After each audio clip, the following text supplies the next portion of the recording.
Hey guys, welcome to a shootout of Cedar Summit's hiking pillows. I have had so many hiking pillows through the years, from cheap ones at Decathlon to Thermarest's compressible pillow to the Nemo Pillow Elite.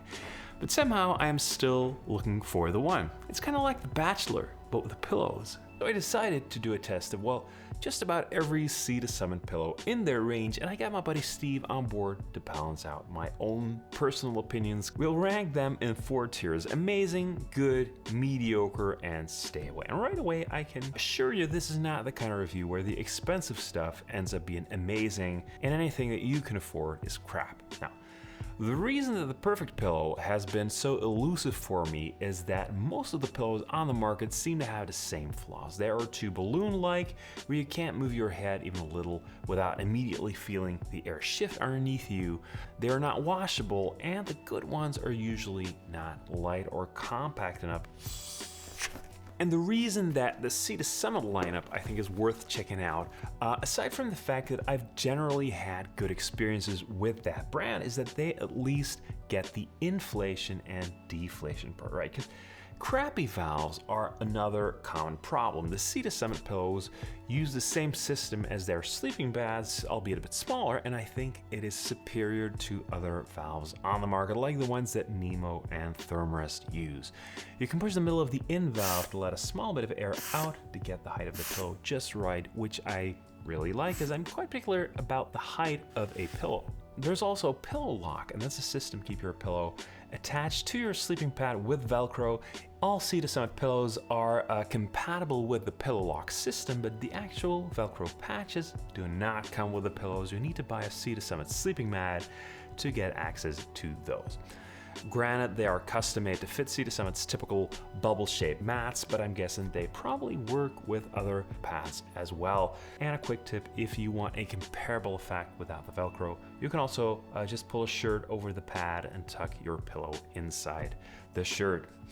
Okay, let's start rating pillows. And we'll start at the bottom of the range with the Aeros Pillow Ultralight Regular. This is their most basic offering. Reminds me a bit of the popular Trekology Ultralight pillows. Those are a bit cheaper, but also heavier, and they lack Cedar Summit's excellent 5-year warranty. So if you plan on using it more than a couple of times, that might be a worthwhile trade-off.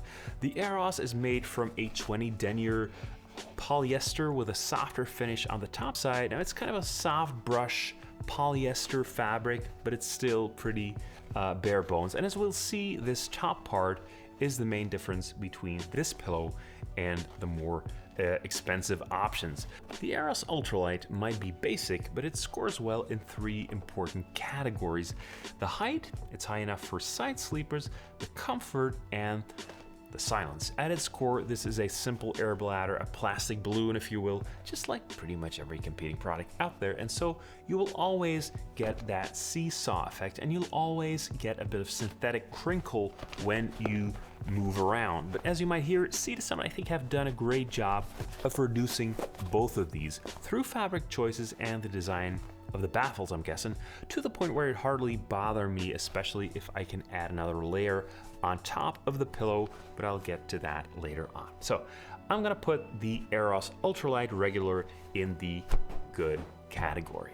From cheapest to the most expensive, this is the Aeros Down Deluxe. And many of these pillows have been lying around my house while we were testing them, and this was the one that my family members most often grab to lounge by the pool or to take on a long bus ride. And I get that. It's quite large, it looks very soft and comfy. It also pairs very well with Cedar Summit's quilts and sleeping bags.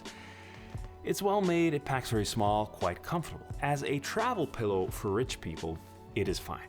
As a hiking pillow, however, I can honestly not rate these any higher than mediocre, because I totally understand wanting to add a soft layer to the top of an inflatable pillow, but down is just a really weird choice for that layer. Down is indeed very soft, but it doesn't have any bounce to it, unlike, say, foam, and there's so little of it here that it compresses almost completely under the weight of your head. And that means that this whole soft looking layer actually adds next to nothing in terms of softness or warmth.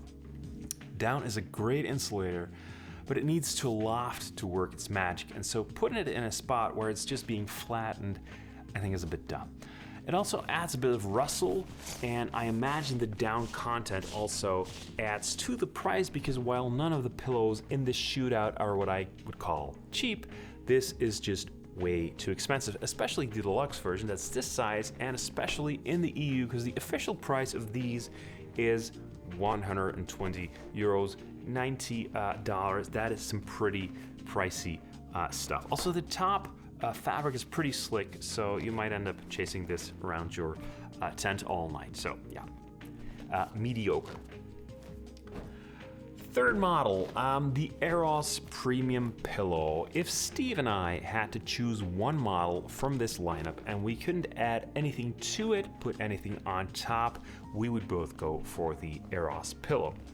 You could argue that the difference with the Aeros Ultralight isn't huge. It has almost the same size and shape, but it adds a softer fabric and a bit of synthetic fill on the top. Not a lot, no more than 15 grams, half an ounce or so, but it does increase comfort while only adding €5 or dollars to the bill and 20 grams, 0.7 ounces, to the scale. This is Sea to Summit's best-selling pillow, and it is easy to see why. It feels nicer and less plasticky, it's high enough, it's well made. So I'm gonna put this in the amazing category because it only has two real downsides for me. And those downsides, and the reason that this actually isn't my favorite Sea to Summit pillow, is that it is not washable, and most importantly, there is no way to add anything to the pillow. And if you're hiking, chances are that you brought some garments like a puffy or a fleece that are very well suited to improving the comfort of your pillow. Enter the Aeros pillowcase. I may have been a bit too dismissive of Sea to Summit's choice to use down for the Aeros Down, because down can make for a great pillow. You just need a lot of it, like the amount of down that's inside a down jacket. And my favorite pillow consists of the Aeros Ultralight pillow stuffed inside this. This is the Aeros pillowcase with a down jacket on top. I inflate the pillow about halfway, and the rest of the height comes from the puffy, and this to me is super comfortable. It's the right height, it's very soft, and the jacket insulates me from any crinkly sounds or any movement from the air bladder. Bonus points for the fact that the Aeros pillowcase has a very soft, nice material, same as the Aeros Premium, and it is washable, unlike the Premium. So I'm putting this in the amazing tier just because it's the best hiking pillow that I've ever slept on, but I'll grant that it does have a couple of smaller downsides. One is that combined, these of course are heavier and pricier than the Aeros Premium. Two is that you do need to bring a puffy, which you may not want to do on summer hikes. And three, I do wish the zipper here was a bit longer, making it easier to stuff the pillow and the puffy in there. All right, that's it for me. Let us know what your favorite pillow is in the comments, and see you next time.